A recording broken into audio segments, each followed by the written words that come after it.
Ito na lang may ulam. Puso ng sabi. Hello! Magandang umaga mga kauping baka.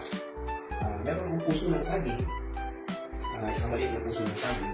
Pagka sinabing puso ng saging, pangkaraniwan na tulad yan. Gata. Pinaka ang puso ng saging. Or ano ba sa English to? Banana blossom. So, naisip ko, isa or gawin natin banana blossom sweet and sour para mapakain natin yung bata. Kasi medyo matamis yun. Siguro kakain yung anak ng so. Okay, isang maliit lang to. Gasan natin at pakukuluan ko. Okay? Okay, check natin. O, yung kumukulo na siya. So, pwede na natin patayin yun. Tsaka, yung isang tilapia ako, hinati ko sa dalawa. Ox na to. Prito natin. Pagkakit na. Iwain na natin ako.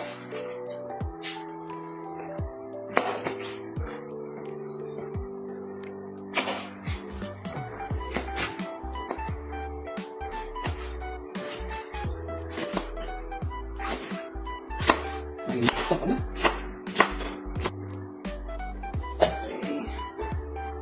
Igain natin guys. Kunin natin yung, tanggalin natin yung mga excess na tubig.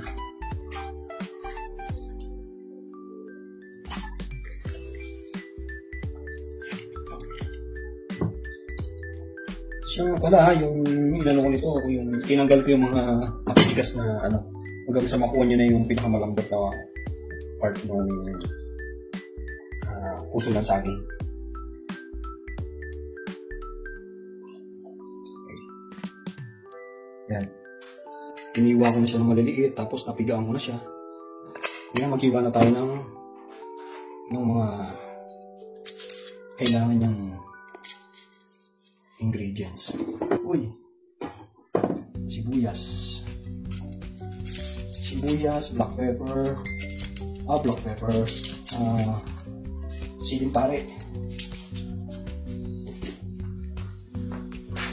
Ulitin mo nga, ulitin mo. So, meron tayong sibuyas,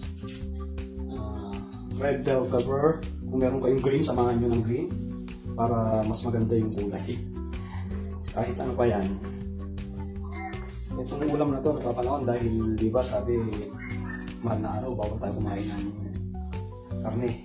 So ito yung pamalit ko sa karne. Yung puso ng saging. Kung ko sasabihin sa anak ko na puso ng saging. Para kumain siya. Kasi hirap pa kainin ng gulay. Pero sinasanay kong kumain. Kinakain naman niya yung yung paborito niyang gulay, yung pecha.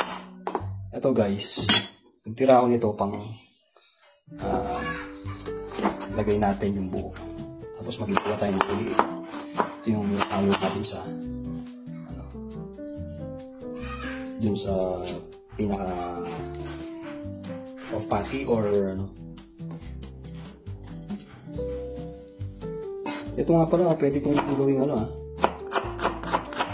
nagkikilaw din ako nito. Masarap ito kinilaw eh. Ano na to? Walang nag-blossom ito. Puso ng saging. Besides may sibuyas, may kamatis, may pipino. Tapos mag-ihaw kayo ng yempo. Hiwain sa maliliit o pahaba. Isabay nyo. Kaya meron akong puting sibuyas, isa rin ko sa tapos maghiwa ng mga ingredients. So, ihalo natin ito. Ang sibuyas na puti.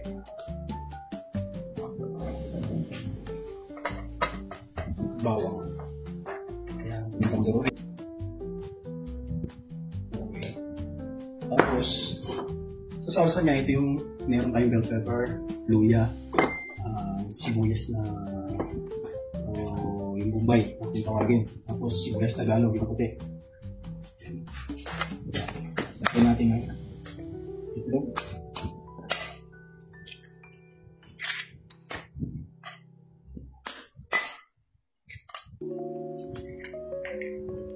Tapos ng itlog.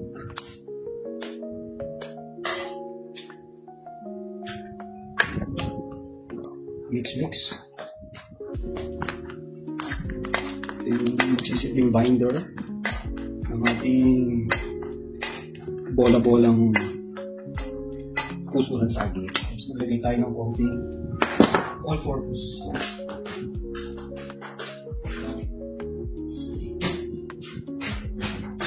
Maglagay tayo ng konting harina, siguro mga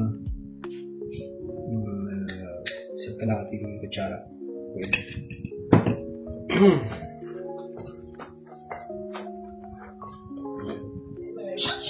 Maglalagay tayo ng pampalasa.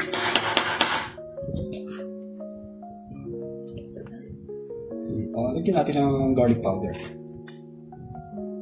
May garlic powder. Yan. Mix natin.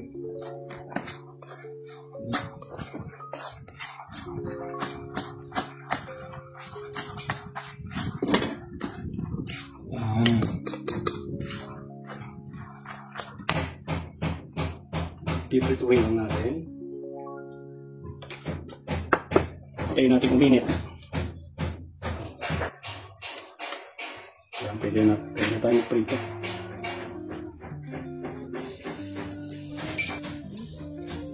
Kung mabibilog nyo, much better. Pero ang hirap eh. Hindi ko mabilog nyo lang.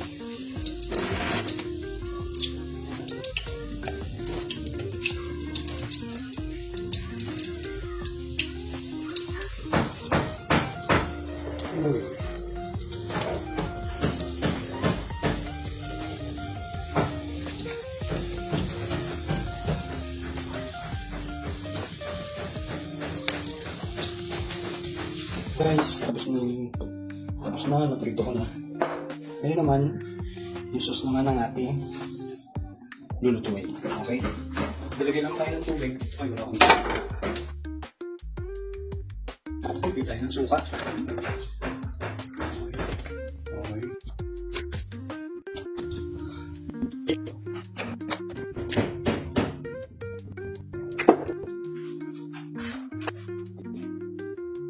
Natin ito ating lalabog.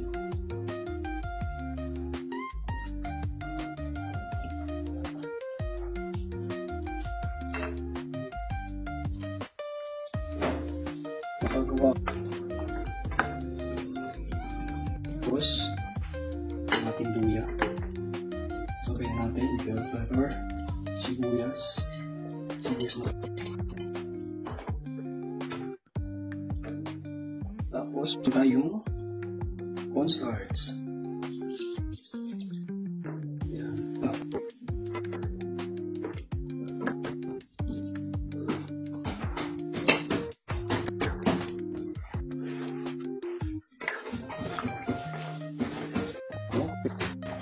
Natin.